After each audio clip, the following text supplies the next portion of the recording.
Joining me now to react, Congressman Ken Buck, Ted Budd, and Mullen. Guys, I just want your reaction to this really quickly. We'll start with you, Representative Buck.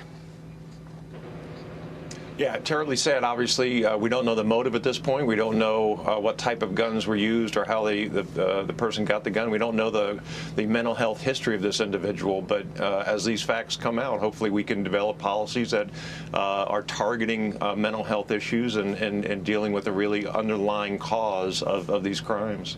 And Representative Budd? Yeah, we just want to think of the families here and the co-workers and thank the police officers who did respond. This is an absolute tragedy.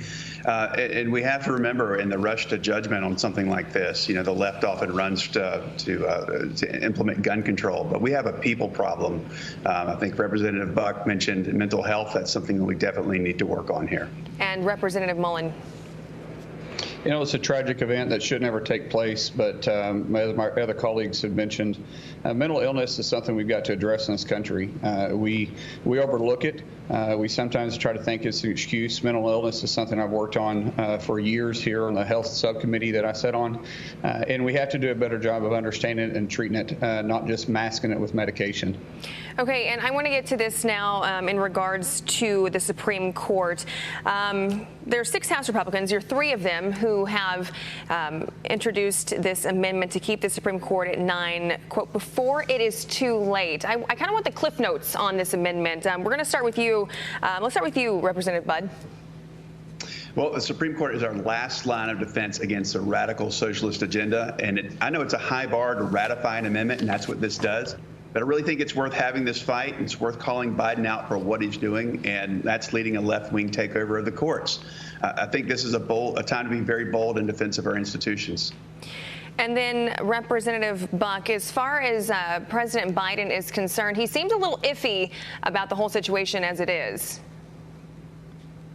Well, he was iffy the entire time he was running for office, and he'll continue to be until something passes so that he doesn't have to take a position on it in case it doesn't pass. But I agree with Congressman Budd. The Supreme Court is really the last branch of government that is looked at as apolitical. And if we allow the other 2 branches to politicize the Supreme Court, we are undermining our integrity with the American people. And then I want to get to this thought from Senator Markey on calls for the conservative court majority, a crisis of confidence. Listen. We have a stilted, illegitimate 6-3 conservative majority on the court that has caused this crisis of confidence. The Republicans stole 2 seats on the Supreme Court, and now it is up to us to repair that damage. All right, Representative Mullen, your reaction to that? Look, just because you don't like the idea doesn't make it illegitimate. This is exactly what socialists do. We see this over and over again when they try to take over a country. Once they get in power, they take over the courts.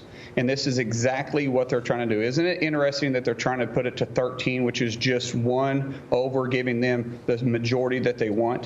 Joe Biden said in 1983, when he was talking about President Roosevelt trying to pack the courts, he said, quote, "It's a boneheaded idea.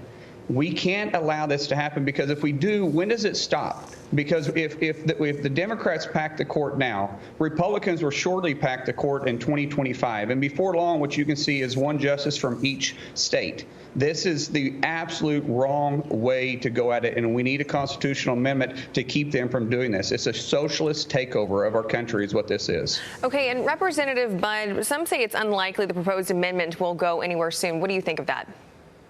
Well, this is a time to stand and fight. We have to put our marker out there, push it this time. And look, for the Democrats, this is all about power. They want to rig our election laws. Now it's about rigging the courts. But I can tell you it is time to stand and have this fight because, again, the courts are our last line of defense against their radical socialist agenda.